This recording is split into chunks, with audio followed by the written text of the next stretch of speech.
Brittany, thanks for joining us. We know the IIU is not recommending charges against the officer. Can you give us some more insight into the investigation? Yeah, thanks, Dennis. So the report was about 15 pages and went over the moments leading up to Ms. Hudson's death, from when police got the call about the alleged robbery at the liquor store, the subsequent police chase that took place, and then the shooting. In it, they spoke to more than a dozen witnesses, including 3 of the teens who were in the car at the time with Ms. Hudson. One teen declined to speak with investigators, as well as the officers that were on scene. Now, the officer that shot Ms. Hudson declined to be interviewed. The investigation team can't compel officers to speak with them, but he did hand over his police notes and a statement.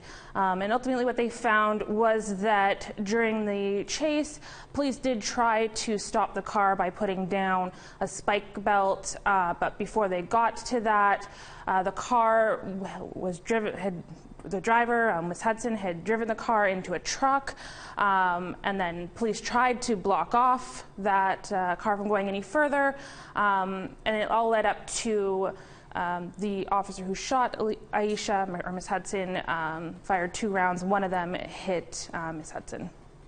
So what was the reasoning for not recommending charges? So ultimately, the IIU consulted an expert, a use of force expert based out of Alberta that they would not name, to get their insights on whether it was justified or not.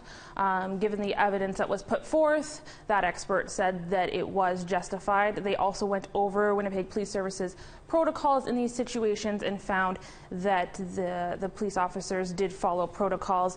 They did forward it off to the Manitoba Prosecution Office, but they came back with their own report that hasn't been released, saying that they do not recommend charges, and that's ultimately what the IIU went with. The family, First Nations leaders, and First Nations politicians spoke this afternoon. What was the reaction from them?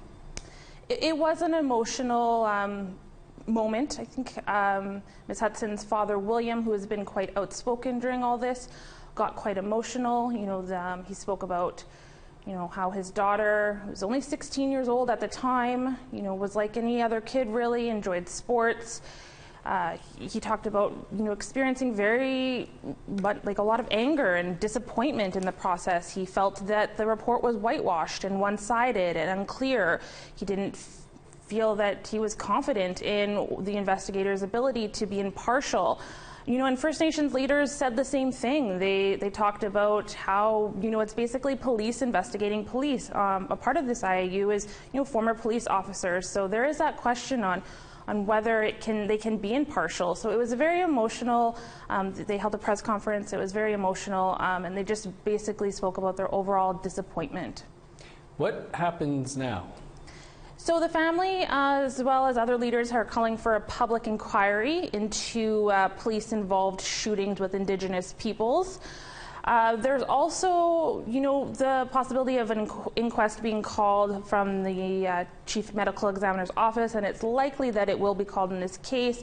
And as well as the Manitoba Advocate is doing its own investigation. Now, with the last 2, they can't force any charges or anything, but they could look at possibly what could change so that something like this doesn't happen in the future.